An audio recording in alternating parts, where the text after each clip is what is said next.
On the other side of the planet, Mongolia is 8,000 miles from the impact. For a family of Tyrannosaurus, it's business as usual at a favorite watering hole. They can weigh 4 tons and grow to 40 feet in length. But they're vegetarians and docile, except when they have to defend themselves or their offspring.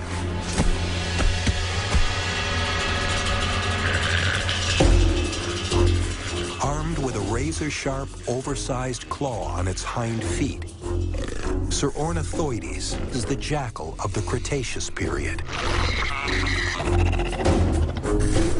Its brain-to-body weight ratio is among the highest of any dinosaur. It knows better than to take on a full-grown Tyrannosaurus. Not when there are easier targets.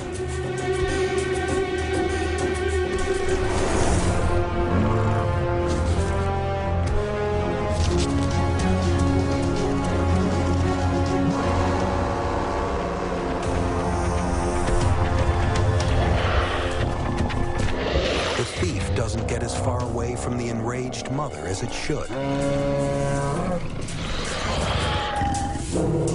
But Tyrannosaurus isn't made for fighting. And that's exactly what the Tyrannosaurus is counting on. Especially when he's got backup.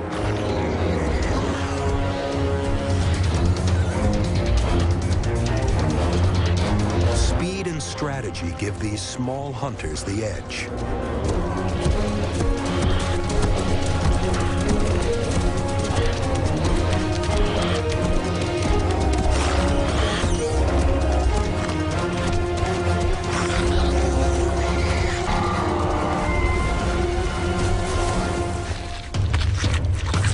But neither great size nor great intelligence is any guarantee of safety from the kind of enemy that is now approaching.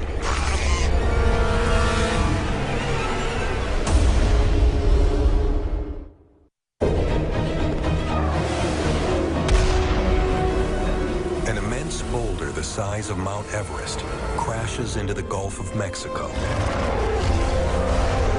driving entire species of dinosaurs to extinction in less than 5 minutes.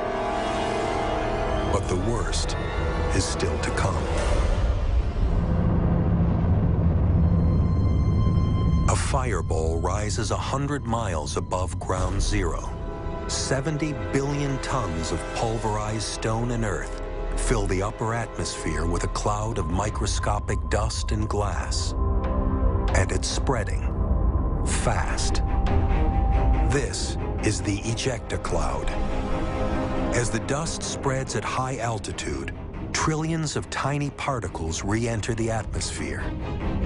The friction creates intense heat. A 15,000-degree dust cloud heating up everything beneath it. From their cliff-top perch in the Pacific Northwest, the male and female Quetzalcoatlus have a clear view of the approaching cloud. Millions of volts of static electricity charge the cloud like a giant battery, creating a vast electrical storm.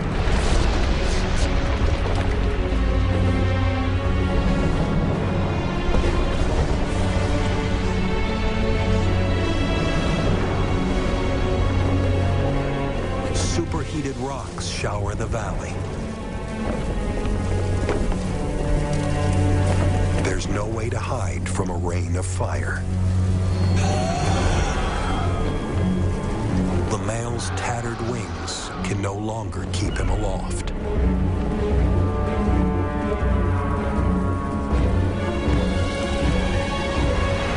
If his mate doesn't find shelter, she'll be next.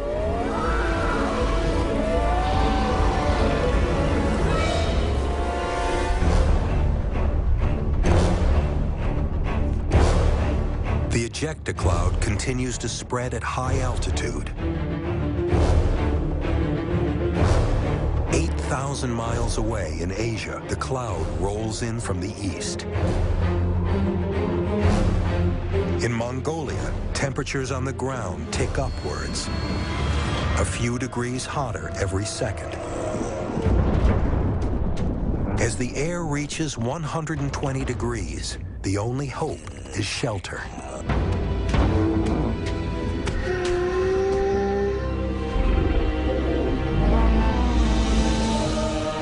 At 160 degrees, survival is measured in minutes. Over 200 degrees, just seconds. 90 minutes after impact, the temperature on the ground in Mongolia peaks at 300 degrees.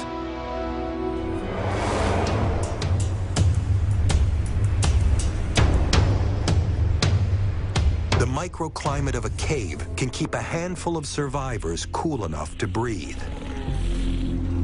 But it's a refuge that has to be shared, forcing an uneasy peace between sworn enemies. One that's already fraying at the edges.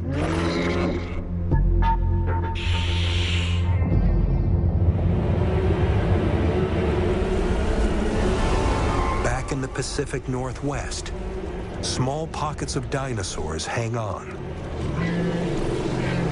For the Triceratops here, the high temperatures and humidity force them to keep moving.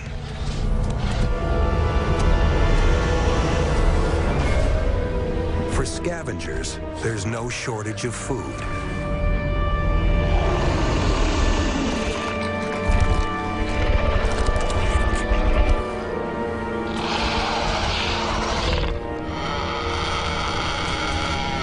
But most animals caught by the ejecta cloud aren't so lucky. And the after effects of impact are just getting started.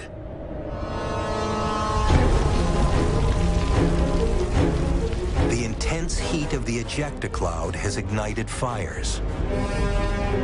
Blazes so intense they generate their own winds. The air pressure plummets, creating a vacuum that sucks in the flames.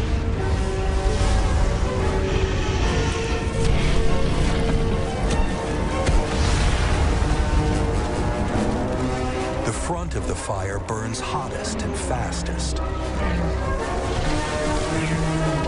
moving across the valley floor at 9 miles an hour. T-Rex can run twice that speed, but it can't keep the pace up forever. The valley basin is now a firestorm, 1,800 degrees, hot enough to melt solid aluminum. The panicked animals race up the valley slopes. But large dinosaurs have no place to hide. Time is running out.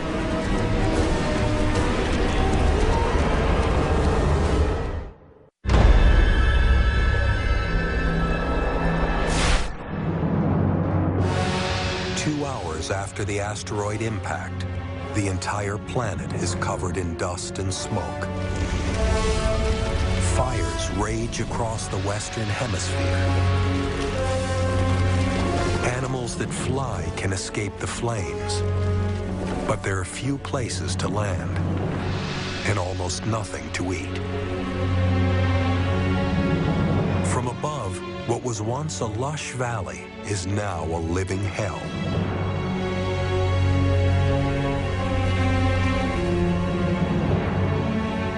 8,000 miles away in Mongolia, the temperatures are finally dropping.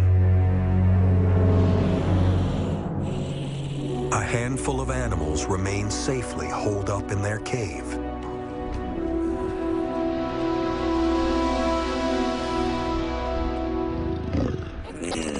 The ravenous or ornithoidids can't resist the sight of an easy meal.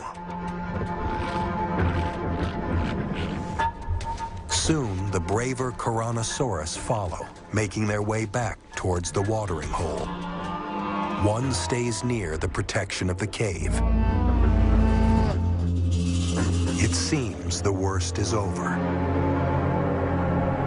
As the ejecta begins to clear, the parting clouds reveal the shift in temperature is throwing Earth's weather systems into turmoil.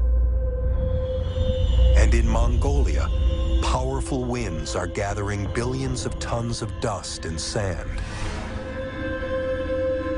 A dust storm forms as hot air rises. Thermal imaging shows how it builds, whipping up loose particles of sand and dust, and gaining energy from the heat of the sand itself.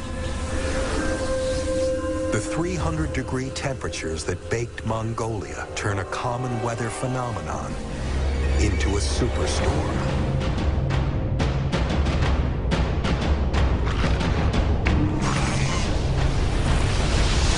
As it hits, the Saurornithoidids are small enough to crouch for cover.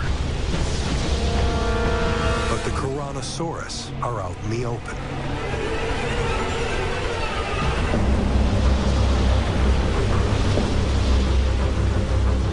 The harder they struggle and the deeper they gasp for oxygen, the more sand fills their lungs. Until finally, they can't breathe.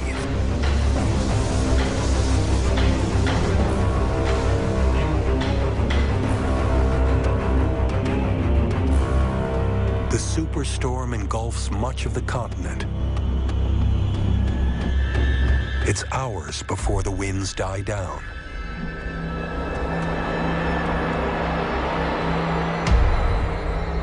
The last Tyrannosaurus, protected once again by the cave, heads to the watering hole on her own. Halfway there, she finds she's the last of the herd. But she's not the last remaining dinosaur in the neighborhood.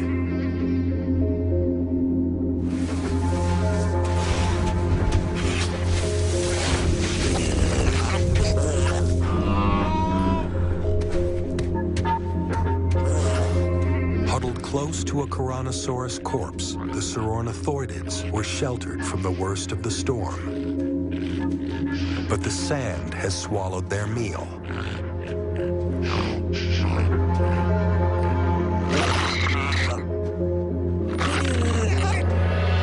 Instinct drives them back to their prime hunting spot, the watering hole, where the last surviving Tyrannosaurus is taking in the much-needed fluid.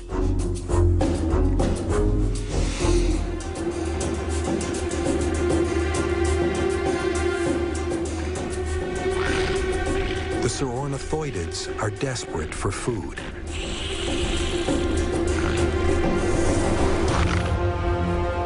One has the confidence to attack.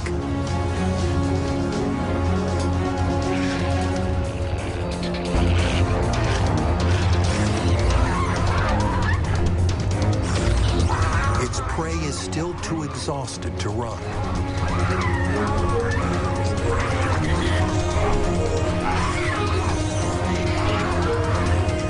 This time, size does matter.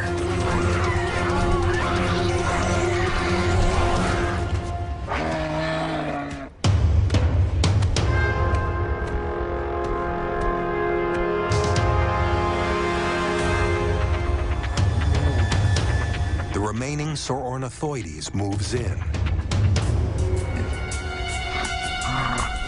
But it has no intention of making a run at the Tyrannosaurus. Not when fate offers it a meal that can't fight back.